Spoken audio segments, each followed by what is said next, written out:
En la primera escuela sabática de este nuevo trimestre estuvimos hablando acerca de Lucifer y de su rebelión. Estuvimos hablando acerca de el por qué, si el Señor ya sabía que Satanás la iba a liar tanto en este universo, por qué desde un principio no lo eliminó y se acabó absolutamente toda la rebelión. Pues en este escrito que el Espíritu de Profecía nos muestra ampliamente y mejor este tema, iremos viendo más acerca de ello. La justicia y el amor de Dios, ambas van ligadas, ambas no se pueden separar. Es un escrito realmente muy interesante y muy bonito que lo haremos en dos partes para poder ver todo el contexto de este tema tan interesante. Bienvenidos.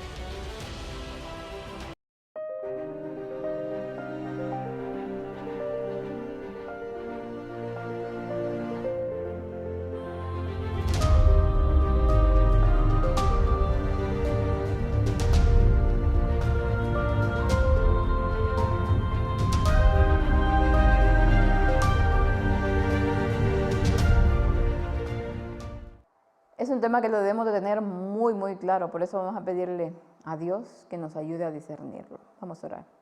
Bendito Padre que está en el cielo, glorificado sea su nombre. Una vez más estamos aquí, Señor, para que nos ayude a poder entender y comprender estos temas tan importantes, Señor, que debemos de saber el por qué usted hace las cosas y debemos de entenderlas, Señor, y debemos de aceptarlo. En sus manos de amor está su pueblo, todo su pueblo, Señor, aquellos también que aún no lo conocen, Señor, pero que usted sabe que son parte de su pueblo para que el mensaje de la verdad pueda llegarle. Quédese con todas las situaciones complicadas que puedan tener cada uno de nuestros hermanos. Ayúdelos a seguir enfrentando el día a día con fuerza y con la fortaleza que solo provienen de usted. Todo esto lo rogamos en bendito nombre de su Hijo amado Cristo Jesús, contra nuestros pecados. Amén. La justicia y el amor de Dios. Y Salmos 145, 17 nos dice: el Señor es justo en todos sus caminos y bondadoso en todas sus obras. La justicia y el amor de Dios van de la mano, no pueden existir una de la otra. Por lo tanto, Dios nos ama, Dios nos ama, Dios nos ama, nos perdona y no nos hará nada. Eso no es cierto. Dios nos ama, pero hará justicia contra todos aquellos que se han rebelado contra Él. Y hará justicia contra aquellos que han desechado su ley. Y la palabra del Señor es muy clara con respecto a ello. El amor de Dios se derrama en nuestros corazones, porque cuando aún éramos débiles, a su debido tiempo, Cristo murió por los impíos.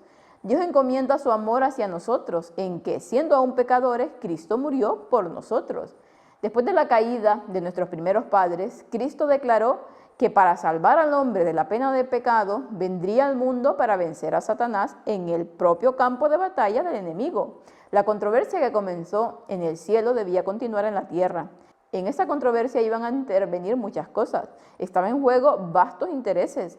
Ante los habitantes del universo celestial debían responderse las preguntas.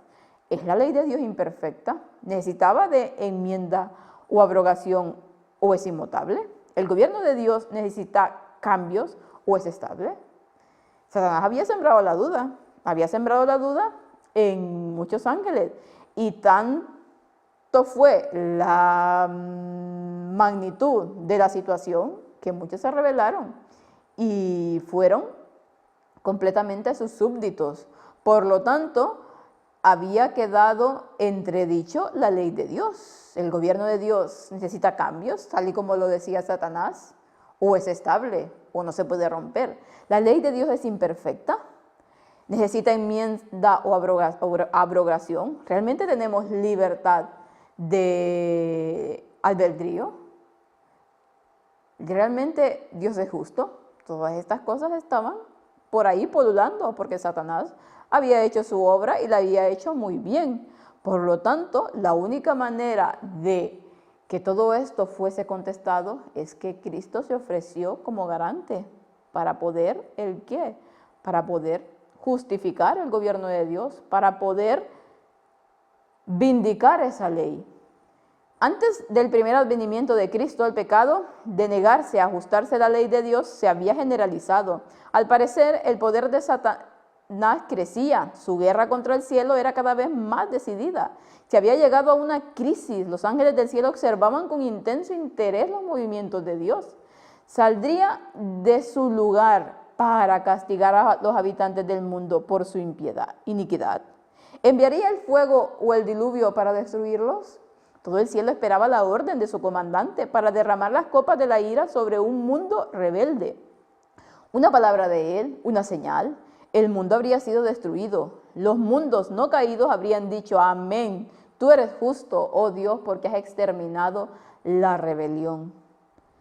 Antes de que Cristo viniera, habían cosas tremendas en este mundo. El negarse a la ley de Dios, porque los primeros padres, Adán y Eva, habían dejado que Satanás se metiera en este mundo y fuese ese príncipe de las tinieblas, pues la gente ya estaba totalmente descontrolada. Estaba llegando a un punto en que la rebelión de Satanás iba creciendo en los corazones de las personas y habían unas guerras y un estado brutal. Y por eso fue lo del primer diluvio también, porque el corazón del hombre llegó solamente, sus pensamientos era de continuo el mal. Y entonces, claro, en los ángeles del cielo observaban con intenso interés, no solamente los ángeles del cielo, sino que los otros mundos, las otras creaciones de Dios.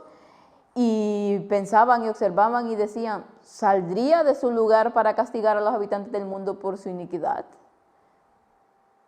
Solo esperaban una orden, con una orden de Dios, todo se destruía para mostrar el diluvio. Pero Dios permitió que aún algunos se salvaran. Una palabra de él, una señal, el mundo había sido destruido. El mundo no caído habría dicho, amén, tú eres justo Dios porque has exterminado la rebelión. Pero aún habrían quedado algunas dudas por ahí pululando, por lo tanto Dios no podía hacer esto. Pero tanto amó Dios al mundo que dio a su Hijo unigénito, para que todo el que crea en Él no perezca, sino que tenga vida eterna. Dios podría haber enviado a su Hijo para condenar, pero lo envió para salvar. Cristo vino como Redentor. No hay palabras para describir el efecto de ese movimiento en los ángeles celestiales. Con asombro y admiración solo pudieron exclamar, en esto consiste el amor. Cristo entró en su misión de misericordia y desde el pesebre hasta la cruz fue acosado por el enemigo. Satanás le disputó cada centímetro de terreno, ejerciendo su máximo poder para vencerlo. Como una tempestad, una tentación tras otra, se abatió sobre él. Pero cuando más despiadada caían, más firmemente se aferraba el Hijo de Dios a la mano de su Padre y seguía adelante en el camino manchado de sangre. Qué tremendo, porque lo decía aquí en esta cita anterior, Dios tenía que vindicar y tenía que despejar dudas que habían quedado en el ambiente, ¿no? Pero aparte de todo esto, de que tenía que vindicar su ley, el Señor amaba a su creación, a pesar de que se habían revelado, a pesar de cómo eran. El Señor la amaba tanto, dice, tanto amó Dios al mundo, que dio a su Hijo unigénito para que todo aquel que en Él crea no perezca, sino que tenga vida eterna. Dios podía haber mandado a Jesús para condenar a la humanidad, pero no, lo envió para salvarla.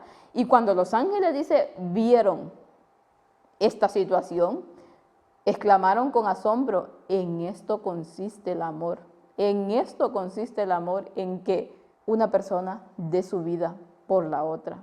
Dios les mostró realmente lo que era su amor y lo que era su justicia. Que alguien que no tenía pecado, que alguien que había hecho solo el bien en toda su vida, tuviese que morir por aquellos que habían actuado mal.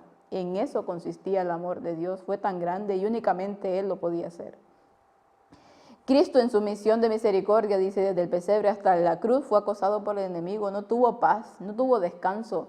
Satanás le disputó cada centímetro de terreno. Cristo estaba en su terreno, sí, en su terreno, porque este mundo había sido el que había sido su sede, había sido el único que le había abierto las puertas para su rebelión, para continuar con ello.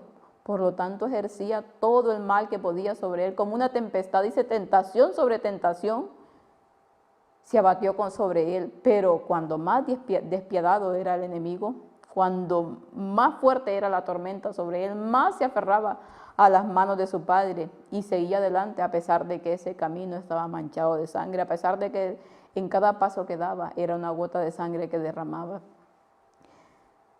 Simbólicamente, pero también literalmente. La severidad del conflicto por el que pasó Cristo fue proporcional a la amplitud de los intereses involucrados en su éxito o fracaso.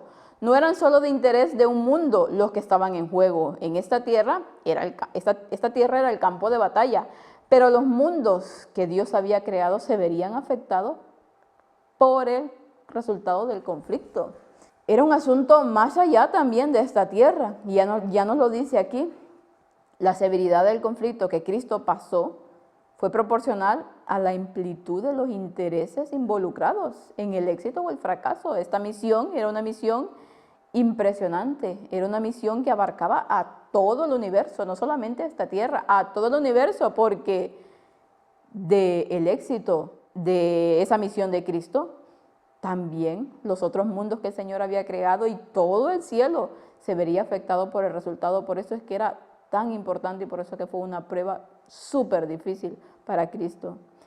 Satanás trató de derrocar a Cristo para poder seguir reinando en este mundo como supremo. Y planeó y llevó a cabo el asesinato de Cristo con la esperanza de que el Hijo de Dios no soportara una muerte tan terrible como su astucia pudiera hacerla.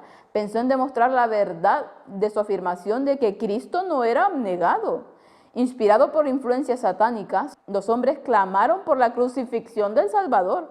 Todo el cielo observó las etapas sucesivas de su humillación, su prueba, su rechazo y su muerte. Satanás urdió todas las maquinaciones, planeó todas las maldades, enardeció todas las mentes para traer la aflicción al Hijo de Dios. Fue él quien instigó las falsas acusaciones contra uno que solo había hecho el bien. Fue él quien inspiró a los hombres a cometer los actos crueles que aumentaron su sufrimiento. Es impresionante. Y lo que Cristo pasó, la prueba que él pasó, el sacrificio que él hizo, realmente no se puede comparar a lo que nosotros podamos hacer en esta tierra. Hay muchas personas que dicen que nosotros, Cristo era igual a nosotros, con las mismas tendencias, todo. Nosotros no podíamos aguantar lo que Cristo hacía porque tenía su divinidad y su humanidad, las tenía las dos, ambas convivían en él. Y él era el único. Su prueba fue aún más complicada que la nuestra, no fue igual y nunca será comparable a lo que nosotros podamos estar viviendo. Sufrió toda la maldad, sufrió toda la ira de Satanás, todos sus planes malvados, toda su astucia, toda la fuerza que tenía, porque sabía que del éxito o el fracaso de Cristo dependían muchas cosas. Hizo todo lo que pudo, influyendo en las personas, para hacer decepcionar al Hijo de Dios, para que no cumpliera con su tarea. Pero ahora sabemos, y gracias al Señor, porque Cristo venció y lo hizo. El día de mañana vamos a continuar con este escrito que es realmente maravilloso y emocionante al ver cómo la sierva del Señor nos va describiendo este precioso peregrinaje que fue desde que el hombre pecó hasta que el hombre pudo salvarse mediante el sacrificio de Cristo. Satanás inspiró a los hombres a cometer toda la crueldad más horrible que se pudiese cometer contra un ser humano, mas sin embargo el Señor se aferraba a su Padre y eso es lo que hoy en día nosotros debemos de estar haciendo para poder resistir todos los embates del enemigo. No es fácil, pero Cristo ya nos dio pruebas de que en su condición de humanidad, claro está, un poco diferente a lo que nosotros tenemos ahora, porque vino en semejanza de nuestra humanidad. Él venció, Él hizo la prueba más difícil. Lo que hizo Cristo no se puede comparar a lo que nosotros podamos estar pasando. Por lo tanto, si el Señor pudo vencer, nosotros también podemos vencer. Que Dios nos ayude porque no es fácil tener esta humanidad en nosotros y estas tendencias que tanto nos hacen caer muchas veces en los errores, pero no es imposible. Con Cristo todo lo podemos. Que el Señor los pueda bendecir y que puedan pasar un feliz resto del día.